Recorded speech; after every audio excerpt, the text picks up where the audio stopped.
হ্যাঁ মনসুর বল। চাচা আপনি কই? আমি তো হোটেলে, আজকে ডিউটি তাড়াতাড়ি শেষ হয়ে গেছে, আইসা একটু ঘুমাই গেছিলাম। চাচা জুলেখা কি হোটেলে আছে?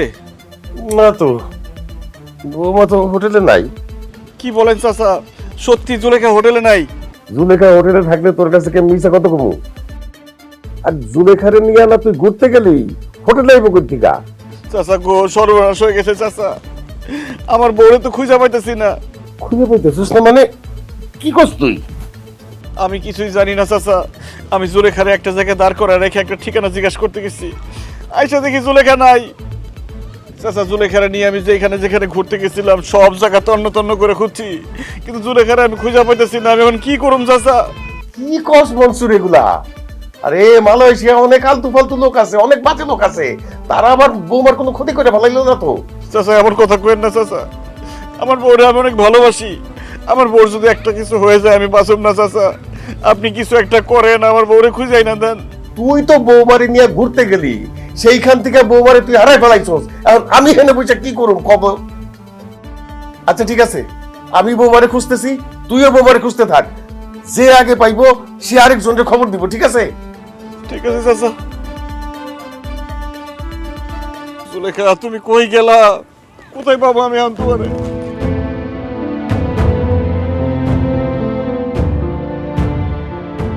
জোসনা, কি রে, কি হইছে তোর? এরকম লাগতেছে কেন? জোসনা আমার বউরে দেখছস? না তো, ভাবির লাগে তো আজকে আমার দেওয়া হয় নাই। কেন, ভাবির কি হইছে? জোসনা সর্বনাশ হয়ে গেছে, আমার বউরে তো আমি খুঁজে পাইতেছি না। কি করতেছিস সব? ভাবিরে খুঁজে পেতেছিস না মানে? ভাবি কই আইছে, কেমনে আইছে?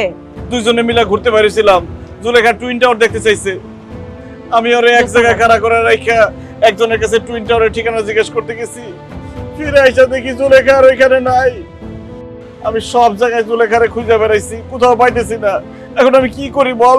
হায় আল্লাহ, এখন ভাবির কি হইব? এই বিদেশের বাড়িতে ভাবির এখন কই খুঁজমু? আল্লাহ জানে ভাবির আবার কোনো বিপদ হইল না তো? আল্লাহ রে, আমি কেন আমার বউরে রাইখা ঠিকানা জিজ্ঞেস করতে গেছিলাম, কেন আমার বউরে নিয়ে গেলাম না? জোসনা তুই কি এখানকার থানা চিনস? আমার থানায় নিয়ে চল। থানায় যায় কোনো লাভ নাই, উল্টা তোরে কইব তুই এনে কেন আইছস, বউরে নিয়া কেন আইছস, এইসব প্রশ্ন করব। তুই ওকে ভাষা বুঝবি না, পরে আরেক বিপদে পড়বি। এর থেকে ভালো আমি আমার জামাই পরিচিত যারা আছে তাগরেও কই, তারাও খুঁজে বের করুক, দেখি ভাবিরে খুঁজে পাওয়া যায় কিনা। দোস্তা আমার একটু সাহায্য কর বোন, আমার বউরে আমার কাছে আইনা দে, আমি সারা জীবন তোর কাছে কৃতজ্ঞ থাকুম। আমি আমার বেস্ট ট্রাই করতেছি দোস্ত। আমি ভাবিরে, তোর মোবাইল নাম্বারটা দে, আমি ভাবিরে খুঁজে পেলে তোর ফোন দিমু। খারাপ দেখ, আচ্ছা আমরা জানাইছি। আচ্ছা, হ্যালো, শোনো, বাংলাদেশ থেকে আমার একটা ভাবি আসছে, বুঝছো? হ্যাঁ না, টুইন টাওয়ার খুঁজতে খুঁজতে হারাই গেছে গা, এখন তারা খুঁজে পাওয়া যাইতেছে না। তোমার পরিচিত যারা যারা আছে তাদের মাধ্যমে তারা একটু খুঁজে পাওয়ার ব্যবস্থা করো।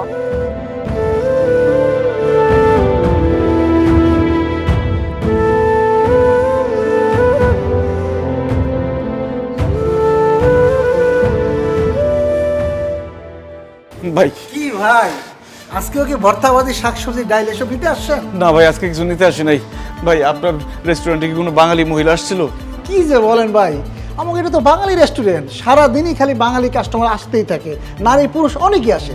আপনার কি হয়েছে আসল কথাটা কোন? ভাই আমি আমার বউরে হারাই ফেলাইছি, আমার বউরে খুঁজে পাইতেছি না। আপনার রেস্টুরেন্ট তো আমার হোটেলের পাশেই, তাই জিজ্ঞেস করতেছি আমার বউকে আসছিল নাকি এখানে। সকাল থেকে তো অনেকেই আসছে। আচ্ছা ভাই, আপনার বউ দেখতে কেমন? ভাই আমার কাছে তো মোবাইল নাই, মোবাইল থাকলে ছবি দেখাতে পারতাম। মানে গায়ের রং মোটামুটি ভালোই ফর্সা, লম্বা চড়া আছে, কালো একটা শাড়ি পরা আছে, গোলগাল ফেস। আচ্ছা ভাই, ওনার কপালে কি কোনো টিপা ছিল? হ, কপালে একটা ছোট টিপ আছিল। কেন ভাই, আমার বউকে আসছিল দেখছিলেন আপনি? না না, এখানে তো আসে নাই। তবে ভাই, আপনি যে বর্ণনা দিলেন কালো শাড়ি পরা, কপালে টিপ পরা, এরকম একজন মহিলা আমাদের হোটেলের সামনের রাস্তায় অ্যাক্সিডেন্ট করে মারা গেছে। ও আল্লাহ, কি বলতেছেন ভাই আপনি এসব?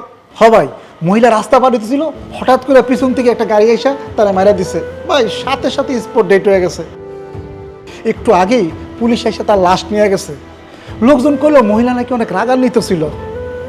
লোকজন তারা পিছন থেকে ডাকতেছিল আর বলতেছিল, এক্সকিউজ মি আপা, যাবেন না যাবেন না, সিগন্যাল দিক তারপর যান। কে শুনে ভাই কার কথা? উনি রাস্তা পার হতে যাচ্ছিল, হঠাৎ করে পিছন থেকে গাড়ি এসে মেরে দিল ভাই, সাথে সাথে স্পট ডেট। ভাই আমার বউ আজকে সারাদিন হাঁটাইছি, সে আমার টুইন টাওয়ার দেখাতে নিয়ে যেতে কইছিল, আমি তারে নিয়ে যাইতে পারি নাই, সেও তো আমার উপর রাগ করা ছিল। বলেন কি ভাই? আপনার বউ আপনার উপর রাগ করেছিল, তার মানে অ্যাক্সিডেন্ট করে যে মারা গেছে সে আপনারই বউ। তাছাড়া আশেপাশে তো কোনো বাঙালি মহিলা ছিল না। আহারে ভাই, হানিমুনে এসে আপনি আপনার বউটারও হারাইলেন, তাও আবার এই বিদেশের মাটিতে। পুলিশ তো এসে লাশও নিয়ে গেছে, এখন চাইলে তো আপনি লাশটাও খুঁজে পাবেন না। এই এই ভাই, এই এক্সকিউজ মি, হেল্প, এই ভাই, হ্যালো ভাই, এ ভাই, আরে ভাই আপনি তো,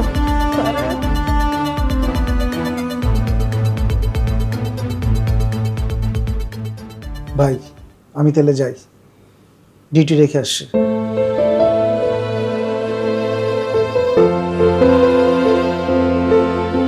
চাচা, আমার বউটা আমার অনেক ভালোবাসতো। জুলেখার বাপ মা আমার সাথে জুলেখারে বিয়ে দিতে চায় নাই, কিন্তু জুলেখা তার আব্বারে বলছে যে মনসুরের সাথে যদি আমার বিয়ে না দাও তাহলে আমি বিষ খেয়ে মরে যাবো। এরপরে জুলেখার বাপ আমার সাথে বিয়ে দিতে রাজি হয়েছে। বিয়ার মধ্যে আমি জুলেখারে শাড়ি চুড়ি গয়না কিছুই দেই নাই, তারপরে সে হাসি মুখে মাইনা নিচ্ছে, কিচ্ছু কয় নাই। আমারে কইছে মনসুর আমি তোমারে পাইছি, আমি তাতেই খুশি। জুলেখার খুব শখ আছিল বিয়ার পরে বিদেশে হানিমুন করতে আইব। এই শখের কথা যখন তার বাপরে কইল, তার বাপ আমার টাকা দিয়া কইল, যাও আমার মেয়ের নিয়ে মালয়েশিয়া যাও, মেয়ের শখটা পূরণ করো, বিদেশে হানিমুন করতে আসবো। এই কথা শোনার পরে জুলেখা যে কত খুশি চাচা। বিমানে উঠবো, নতুন দেশ দেখবো, নতুন জায়গা দেখবো, নতুন নতুন মানুষ দেখবো, আমার সাথে আলাদা সময় কাটাইবো। বিমানটা যখন ছাড়লো কত কথা কইল, মালয়েশিয়া এসে এটা করবো সেইটা করবো, কত খুশি সে। আবার টাকা খরচ হইব দেখে এয়ারপোর্ট থেকে হোটেল পর্যন্ত তারা আমি হাঁটাই নিয়ে আসছি চাচা। তারে আলাদা হোটেলে রুম নিয়ে রাখি নাই, আপনার কাছে আপনার রুমে রাখছি। তারে ভালো একটা জামা কাপড় কিনা দিই নাই, ভালো কিছু খাওয়াই নাই, ভালো জায়গায় ঘুরতে নিয়ে যাই নাই। সব জায়গায় তার সাথে আমি কিপটামি করছি। কিপটামি করছি দেখে আমার বউ আমার উপর রাগ কইরা রাস্তা পার হইতে গিয়ে অ্যাক্সিডেন্ট করে মারা গেছে। ও চাচা, আমি বাড়িতে গিয়ে জুলেখার মা বাপরে কি জবাব দিব?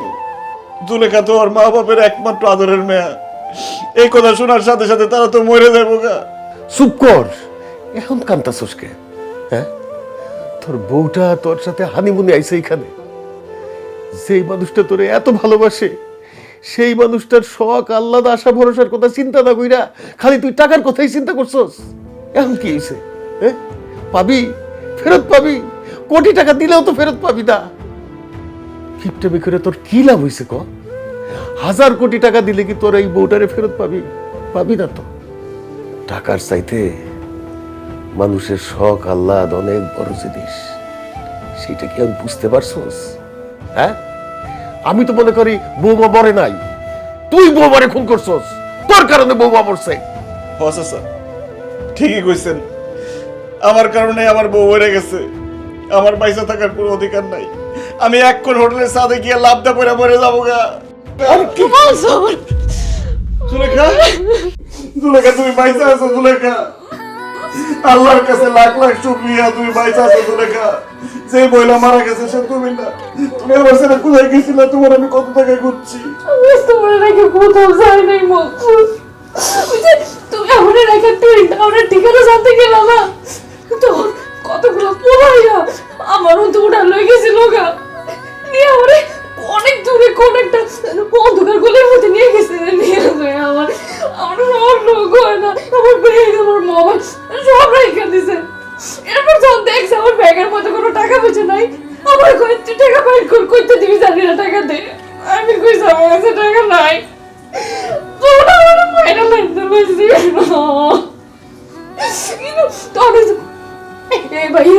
এই ভাইয়েরাও দিতে যাইতেছিল, আমার বাসায় লইছে।